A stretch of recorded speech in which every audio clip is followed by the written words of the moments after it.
All right, welcome Don and Elizabeth Cassano, some of my favorite people from 318, or I don't know if you're really from there, but you spent a lot of time there.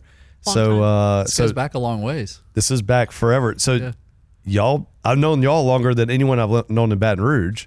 Quarter of a century. Don and I figured it out yesterday. At least 25 years. Oh, it's more than that because I was running. I ran in high school, and I was running in like a long run, and my knee collapsed during the run, and so freaking out because it's the start of my senior season, and my mom brought me to Don Cassano, who was probably his first patient ever. You may have been. What year was that? So it had to be 2000. That was it. Yeah. Yep. So I came in, saw you, and you I thought you were like old and like wise and like. Oh, thanks. Not Gavin. old, but appreciate like that one. You know, when you're like 17 and you meet someone that's like 25, you're like, oh my gosh, they're genius. So you helped me out, and we've developed a relationship since then. So awesome to have y'all in, and now y'all live in Baton Rouge, right down the road from me, which is cool. Yeah. Yep. So welcome to the podcast. Thank you. But to start it off, just introduction. Why don't y'all just tell us a little bit about yourselves, where you're from? This is geared and centered around your businesses that you've had and sold successfully, which y'all are like a twofer special people, which is rare in the world of business. So, Don, why don't you start? Yeah, so I'm originally from Baton Rouge.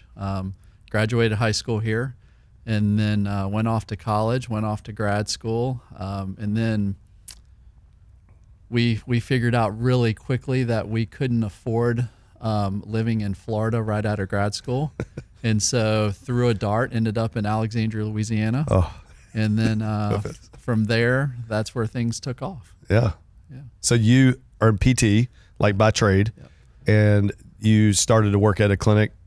So took a job right out of school, never been to Alexandria, came here on an interview, and from there definitely progressed through the physical therapy world. But as we'll get into here, we had a lot of side hustles. Yep. And those, I think, got us where we are today.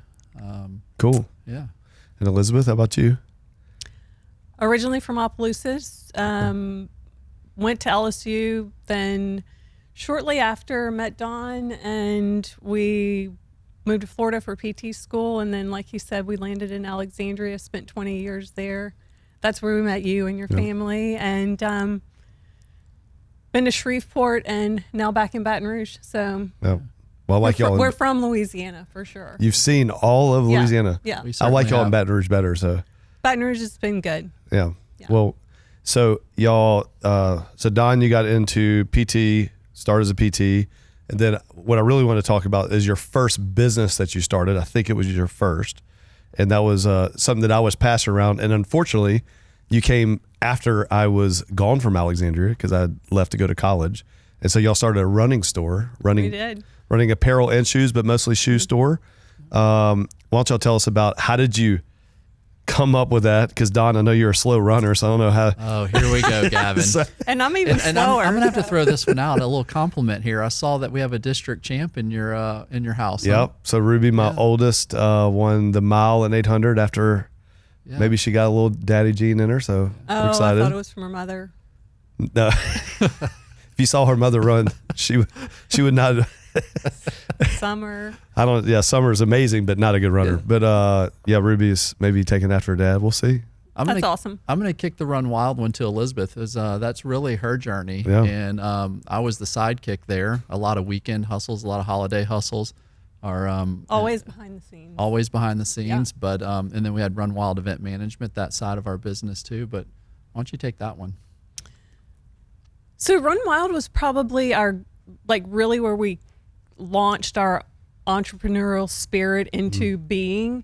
And at the time I was in the pharmaceutical world and traveled a bunch. And we were heavy into running at the time and doing some endurance triathlons. And I was buying my shoes other places, and I realized at that point we'd been in Alexandria about 3 years, and there was not anything of sorts of a running store, really a place where you could get fit for your shoes. And anyone who was incredibly knowledgeable about the sport of running, which we had Dawn as our physical therapist and Right. just an experienced athlete in general.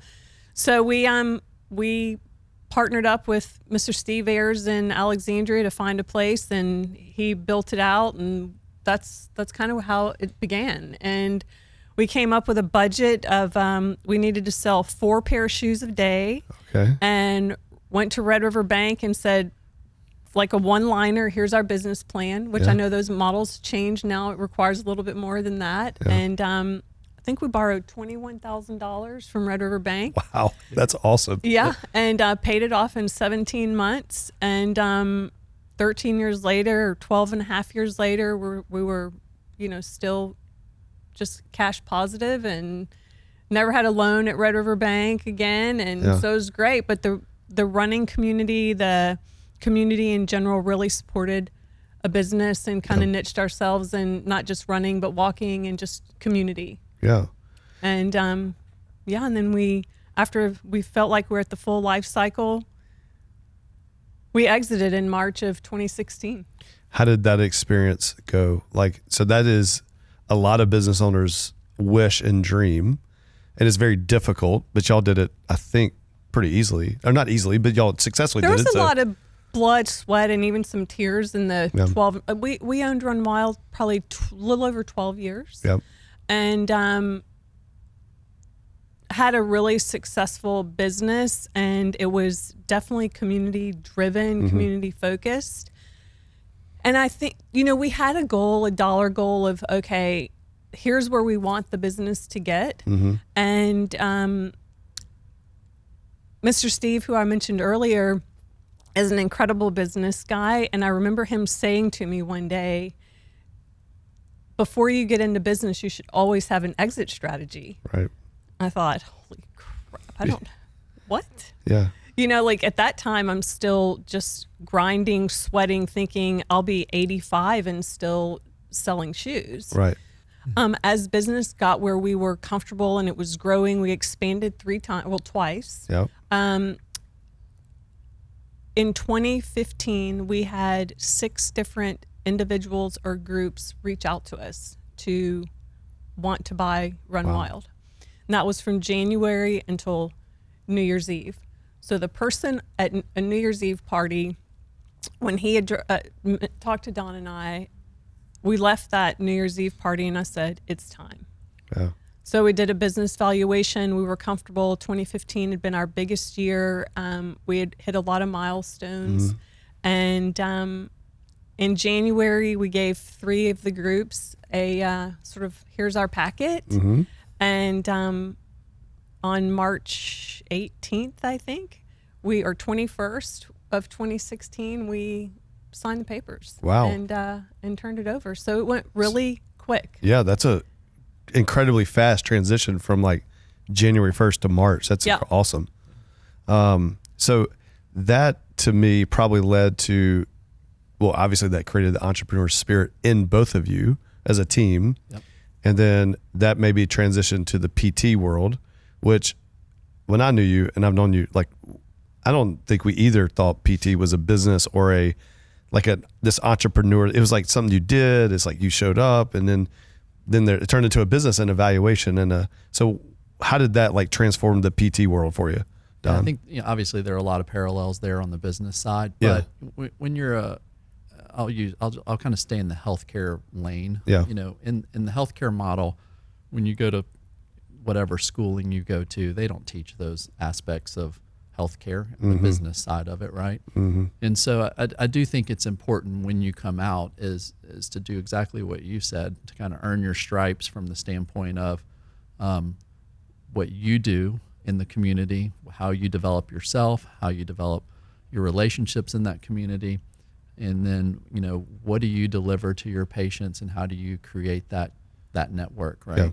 And there were so many parallels with Run Wild that we were able to leverage back and forth from physical therapy to Run Wild and really create our brand Yeah. in Alexandria. And when I say our brand, individually our brand, not necessarily from the picture of the title on the business, right? And I think that's important for healthcare providers that are, whether they're working for a corporate entity or they go to work for an individual or a group, is you have to develop that component first, in my opinion, before you go launch into that next step of being that entrepreneur. I think that's just kind of earning your stripes, right? Yeah. I love that personal branding between you two, because I'm pretty confident people in Alexandria, Louisiana look at both of you as the, if I get hurt, you fix me and you put great shoes and a experience around the thing that I love to do. And I really haven't thought about that, to be honest with y'all. So that's a really good call out of building that personal brand alongside building this business, right? Yep. How did you, or what obstacles did you have to overcome? What barriers did you have to remove to, like, was there a mentality shift? Did you inherently know that? I know Steve seems like he impacted y'all a ton. Where did you come up with those philosophies, and what things did you have to overcome when you're building out that brand? So there's absolutely a ton of roadblocks, right? Yeah. I mean, those are around every corner. Yep. And I think in the healthcare arena, it's how do you become a staff practitioner to then becoming an owner, right? And those, I was very fortunate in our situation that timing was really well. I had a partner that was 10 years older than me, and really saw the benefits of what we brought to the table in Alexandria. And so it was kind of a natural fit there for us. Right. And so at that same time, we were able to kind of partner on a real estate side with a group of healthcare professionals that benefited us. Yeah. And so that partnership led to diving into real estate components, which then led us to even diving into more outside real estate components and growing those aspects of our life, right? Yeah. And so that kind of started on the business side, though, before we reached out on the personal side there. And then, specifically in physical therapy, you have to, as an individual, you have to get in the trenches and learn. You have to learn the numbers on the business side. You have to learn what all that means. You have to learn how that applies to all the different aspects of managing your business, right? And then, we kind of hit some headwinds because we were very comfortable. We had a really large clinic in Alexandria, so that one location was kind of equivalent to maybe 3 standalone PT clinics. Okay, and we were very comfortable, and we were like, what do we do now, right? How do we grow? What do we do to grow? With that 10-year age gap in partners, we also started reflecting on what do we want out of our future and how do we want to exit this after going through that with Run Wild. Yeah. So that led you to start thinking about that on the PT side, which is pretty cool. Yeah. Now, I want to flip it a little bit. So y'all are one of the most successful, like, duos because y'all have worked together. Elizabeth, you're, like, really instrumental in Don's success as a PT. Like, you're not in the PT world, but I think you impacting him. How have y'all done this as a team? You're married, right? Yep. So you're married first, then you're business partners, and then you're probably a consultant on his PT side, Elizabeth. So how have y'all done that successfully and stayed in love and taken amazing trips together, and y'all are best friends? Like, I think that's most admirable thing about y'all, honestly, is like y'all are a true partnership. How have y'all done that? And I know there's been some obstacles or barriers along the way. It's not perfect, but how do y'all do that? Or how do y'all think about that partnership and not wearing different hats? I feel like it's kind of easy. Yeah. I mean, there's always obstacles, right? Right. But I don't know if anyone's ever asked me that. I don't feel that there's like, we don't have to, it just comes natural. It's I'm not saying it's always easy, but we definitely complement each other. Dawn's more passive. I'm a little bit, get a little bit more passionate about some things. Right. But I think working in a team environment, just, from our home, our family, our businesses, I don't know. It's just been I mean, those are foundations of any marriage, right? Your Right. partnership, your friendship, your love, and then how you take those into all aspects. And we just have shared that across everything in our family, between Elizabeth and I, we have one son, Connor, between Connor and how he has been a part of all of those things in our life. And then we've used those to grow our family. We love to travel. We've taken him I think we've been to 5 continents with him and traveled the world with him, and want him to be worldly in those experiences. Yeah. And those have just come really easy between us. Yeah. Yeah. I will say, I think a lot of our ideas and struggles or those road bumps that you get to, we've worked out so many on runs together. We were running partners, training partners. Like, we have really spent 28 years of our life really a lot together. Right. And but some of our best business ideas have come through running, hiking, being in the car together, like no planned business meeting, just really kind of authentic, off the cuff, sharing ideas. And I think being open and honest, we don't always agree about where we think, what direction we should go, whether that's home life or business life, but being supportive of each other in whatever decision that we make. But I think the transparency, I obviously wasn't involved in the physical therapy practice, but I was, a sounding board and, just kind of offered my experience and what my thoughts were. And Don was the same in Run Wild. Yeah. He was the other 50%, kind of, we always refer to him as the silent partner. Right. But, you asked earlier about roadblocks in business. And I think for people who are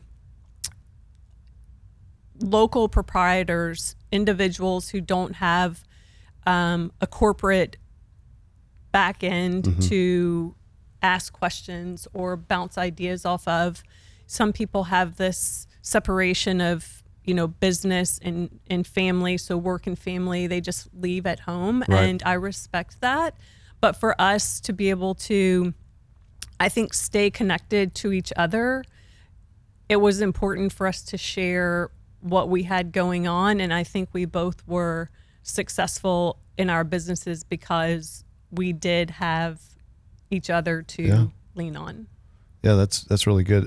The 2 words that come to mind when y'all describe your relationship, and what I know from from our relationship, is curiosity and intentionality. Yeah. Like, y'all are always curious about what should we do well, and vetting out those decisions and not making irrational decisions. I've been known to make some irrational decisions. Well, me and Don have to talk through it a lot. So, but I think that's I feel like most business owners that are successful, and I would put y'all in that bucket or basket. I will say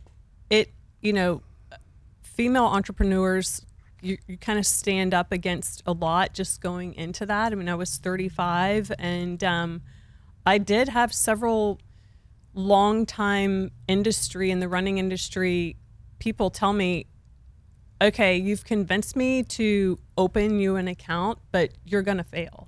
Wow. And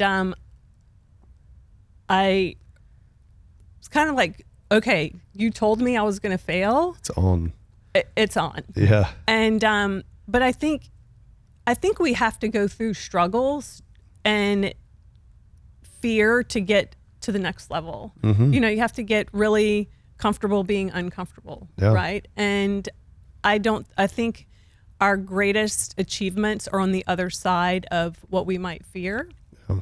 And in business, I think you have to take a lot of chances. Yeah. A lot of risk. I mean, sometimes, there's risks and benefits and you're just thinking, what's the risk reward here? But I think we are where we are today because we took risks. Yeah. I'll never forget that major shoe brand saying you won't make it a year in Alexandria. I never knew that, but that is so cool because y'all just smoked them. Didn't it? And they were our number one They were our number one brand. Yeah. You don't want to sell that brand, but Yeah. maybe you had to. You had to.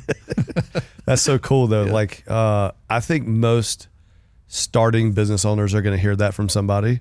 Like, you're not going to make it. Yeah. And I think that squashes a lot of people's dreams. And I love that you just took that as fuel instead of, oh, baby, they're right. But you're like, no, it's on now. Like, I know your passion, I know your energy, and I know never to tell you that because it is on. Or I would think it would be on. So I think that's so cool that I think that's a story for business owners. Like, hey, use those doubts that people have about you, and even maybe make them up. Yeah. And just go after it. Like, use that as fuel. So that's awesome that you did that. One thing I want to loop back to the store because I didn't know you. Like, I just hate that y'all weren't around in the 90s when I was running. Fast. That was when you were running fast. I was running right? fast. Now Okay. I'm running very slow, barely running, but I am still running a little bit. Okay. I came back to Alexandria obviously a lot. My mom would come buy me shoes. I'm a mama's boy, like Connor's mama's boy. So she would bring me in, and y'all had like a vibe in the store. Like, and that was like before I even knew like culture or a brand or a vibe. Can you talk about like, do you agree? Like, y'all had this thing. I felt it when I walked in your store. I was like, it was different. It wasn't like everywhere else, right? It wasn't Security Sporting Goods. No offense to, I don't even know if they're still in business. Oh, you name calling here. They're in Alexandria. No one's watching that. Yeah. But how did you create that vibe or that culture to become the store that y'all became? I think it's just something else that was very authentic. It was sort of us. It was from, the design, the decor, the bringing the outside in. I really, really instilled in our employees and people that we worked with in the community, kind of, this is who we are. It is a local business, but it's like, it's us. It's not everyone liked it, and that's okay. That's also something else that people in business have to overcome is like, you're not going to be everyone's person. Yeah. And, but creating a culture really with community focus and how you're different, what you bring to the community. I think we in hindsight, we were working really hard to do that. And I think we did it really well. Yeah. And we listened to our customers. It was easy for me to change things quickly. I didn't have corporate telling me, well, this is what's coming in, this is what you're getting. Like, I took pride in choosing, like, every single thing that came into that store is because I picked it. Yeah. And I think a lot of that was because I just listened. Right. That's something else that's hard to do. And I think listening to not only the consumer, but your clients or your customers and what they really want for a lifestyle. It wasn't, it was a running store. I did sell a lot of running shoes, but really we were helping people create a lifestyle. And it was just for their everyday purpose. Yeah. And I think that culture, people enjoyed that. They came, they had a comfortable place to sit. I really thrived on keeping a clean, comfortable music, like the right type of music. I'd even get some phone calls. Sometimes you put it on these, granted, this was 12 years ago, right? Like This is like pre, like all this stuff. Yeah. Yeah. And, like there was some crazy music going in there, so we were like, it just happens, right? Yeah. Like, we're sorry. But I think it's easy to create a culture when it's authentic. Yeah. And when you're open to what your community wants. And I think we were successful because the community supported and kind of bought into what we were doing. Yeah. We created a lot of that too. Our son, we would put on a kids triathlon. Our son would do the triathlon. We did a women's only triathlon series. We put on running races in the community, all of those. And so it's also, creating that, that component of what you're talking about for your business, right? Yeah. I love it. Like, so that gets me to my next point of intentionality. So like you built culture through intentionality. Absolutely. You've built your businesses through intentionality. You've built your life through intentionality. So I've been a part of the journey for a while. So talk to me, Don, about intentionality to where you are today. So, I mean, some strategic, y'all are very strategic as you're listening. It's like, wow, y'all didn't just like wake up and do this. You had some thought, some intention, some strategy. You pivoted when you had to, when the customer, when it was like, oh, well, this is not the vibe. This needs to pivot. Tell me about your intentionality to get to where you are today. So, and then you get to kind of take us through like the PT. Wow, we have a business here, which I think you always knew you had a business, but like really that clicked somewhere. And then intentionally get to this place. Walk us through that mindset. So I think that, starts with our conversations as we kind of matured through our 40s, and we were like, okay, what do we want in this end game here, right? And in the PT arena, in the running store, we would watch so many folks work until they were physically unable to do what they wanted to do in life. Right. Yeah. And that is what really drove us to do what we did with our physical therapy business and our exit. Yeah. And so we decided at that point that if we ever had to go back to work, we sure will. But at the same time, we want to live life in the aspects that we want to live life from a physical standpoint of what we do. We hike, we bike, we do all these things. We travel a lot while we physically can. God willing. Yeah. And however, our chances to do that and be effective with that were to do this in our 50s, right? Yeah. And not wait till we were 65 or 70. Right. As our government preaches that date for whatever that's worth, right? Yeah.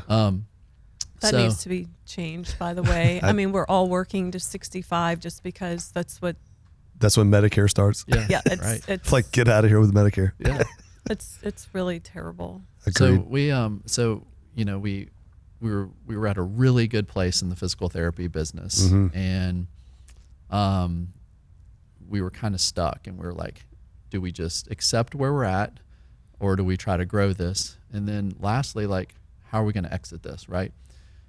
And we've discussed that every business has its life cycle, and what's that life cycle look like for you, the owner? Right? Yeah. And exits are not always easy. Who's going to buy it? Is that going to be internally? How are they going to afford to buy that business? Is that externally? Are you going to partner with a corporate company, a private equity company? What does that look like, right? So we started exploring all those opportunities. And that kind of exploration process taught us a lot about what we needed to know, which we didn't know about our business. And so that was kind of leading into COVID, and COVID hit and just put the brakes on everything, right? Nobody wanted to buy anything for a period of time. All these companies that we're working with through valuation processes and where we wanted to take our business, our partner and I, just stopped. And so then we were able to kind of take a step back, reflect, figure out what we needed to do internally to maximize that valuation. That's good. And then reboot. And, I think at the end of the day too, like, we were very aligned, Elizabeth and I, but also my partner and I, that, the financial side always took care of itself if you took care of your people and your customers or patients or whatever you want to say that. Right. Yeah. I think we can't lose focus on that. And so we rebooted, partnered with a corporate entity that was private equity backed. That also allowed us to kind of get out of our own way a little bit. We had to give up a majority stake in our company, which we did, to make this partnership work. They have, 700-800 PT locations across the country. So this is a big company. Yeah. But it also, I'll never forget the CEO of the company when he met with us said, if y'all haven't grown in 4 years, then we failed. And so that was our next step is we opened a clinic in Pineville. We bought a couple of clinics in Shreveport. And for us on the exit, that second bite of the apple ended up being better than the first. Wow. From that growth. And we were able to leverage that partnership to mitigate our risk at the local level, right? Yeah. They wanted us to grow. We used their resources to grow, and then that helped us on the back end a lot. Yeah. So you successfully went through an exit through strategic planning and intentionality, learning what you had to learn. I love that and I recommend this to all my business owner clients is even if we're not exiting, that's like, let's go talk to a couple people because they will give us the hard truth that kind of sucks to hear sometimes, but it's important. And y'all have done a great job of taking that truth and then applying it into your business and making it that much better. So it is more valuable at the end of the day, which you need to exit, right? Yeah. Or you would want, because why are we doing all this to not make it as valuable as possible? And I like how you framed, we have to take care of our people and our customers first. And that at the end of the day, that's what it's about. Absolutely. Because the rest will take care of itself. But we do have to be, I don't want to beat this word up. I feel like I am now, intentional. Yeah. I think we're going to title this intentional. That's all right. But I think, man, y'all take such a measured approach. It's refreshing to see because I primarily work with business owners. And I just love the business owner community, entrepreneur spirit. I love creating something from nothing. Like you created a store in Alexandria, Louisiana from nothing, and it was cool. And there's not much cool there, right? And so, not to bang on Alexandria too bad, but like how cool is that to like, you're creative in that, but you also gave jobs, lifestyle, community. You did that through your clinics. You expanded. You gave people unbelievable jobs. I was a patient of yours for a long time. I would come back from Baton Rouge to see Don. He would do some stuff on me. Because I'm getting fat, so I'd have to go see him more often. So I know you're on me about that. But I just think watching y'all's progression as you've gone along, and I didn't even know I was watching your progression, honestly, because we were just always like talking as friends or talking as advisor to client or something. But it's cool to reflect back now and just see all the stuff that culminated to today. But the last topic I want to go over with both of you is I feel like you have successfully not retired because we don't know, right? But you're on the bench now, as you said earlier, which is really cool. Yeah. And we may come off the bench or may not. I mean, I think y'all are going to come off the bench one day personally because y'all are like too talented, too creative, like too much energy to like, that's your last thing. Yeah. And your next thing could actually be your biggest and best. But give us your mindset today for people that are thinking about, wow, retiring in my 50s. What does that mindset take? And then how have y'all successfully done it? Because y'all have. Follow Elizabeth on Facebook. He was making fun of me for looking at your photos. I love them because he shows like all the cool places that y'all are going to. Yeah. Give us y'all's mindset to that. How did you get to that mindset? Because y'all were known as Run Wild and you were known as owner of a PT clinic. Or the lady with short hair and the tall guy. Yeah. Or that. Yeah. And y'all are not known by that anymore, by the way. No. So how did you emotionally get over that barrier and tell us how it feels today? I'll give my version real quick. Probably one of the hardest things to do when you do sell a business is to find your new identity. Yeah. And purpose. And I think I listened to one of your other podcasts and I couldn't agree with Mr. Randy more. It's like all of a sudden your phone stops ringing. You're not needed. No one's asking you for sponsorship. They don't need product. Like you just you kind of just go by the wayside. Yeah. And ours happened so quickly that, and I was kind of go. And I always visited with customers and I didn't realize that missing out on that would really take a toll. Like that part hit me really hard. But to get to that point, or to get to your question, we were also very intentional from an early point in our relationship of we're going to pay off debt. So Don came out of PT school. We don't really remember, but somewhere from like $85,000 to $100,000, which was daunting. Right. And we said 30-year plan is not our plan. We're going to do this in 5 years. And so, and we did. Yeah. But it took a lot of commitment, but we knew early on we did not want to have debt lingering. So anytime we would take on debt, we were committed to paying it off quickly. So that's one thing I would recommend for people. You know, Don and I we don't feel like either of us missed out on anything in our childhood, but you know, we worked for everything. And I think that is a really big part of, you know, have a plan. We honestly never had anything written out. We just committed that this is what we're doing. All of my bonuses from the pharmaceutical industry all went to Don's PT loan. Like, we were very intentional. This is how we're doing it.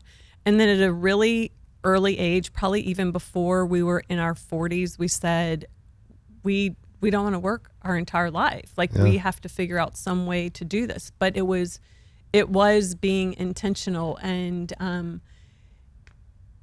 it's funny because Don's business partner's last name is Jones, but not keeping up with the Joneses is like, that's a real thing. You know, like at some point I look back now and I think, gosh, if I could tell this 30-year-old person something, here's what I would share. Like, if I could go back and tell my 30-year-old self or 40-year-old self.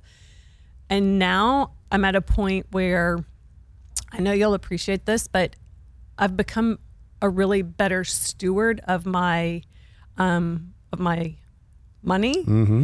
so to speak. And it's also very like purposeful. It's I'm not spending money on things just to have things. I'm spending it on things because sure, there's need and necessity, but anything else, it's because there's a true purpose. And like, I really feel it from the heart when I do spend money. Like, there's a true purpose in it.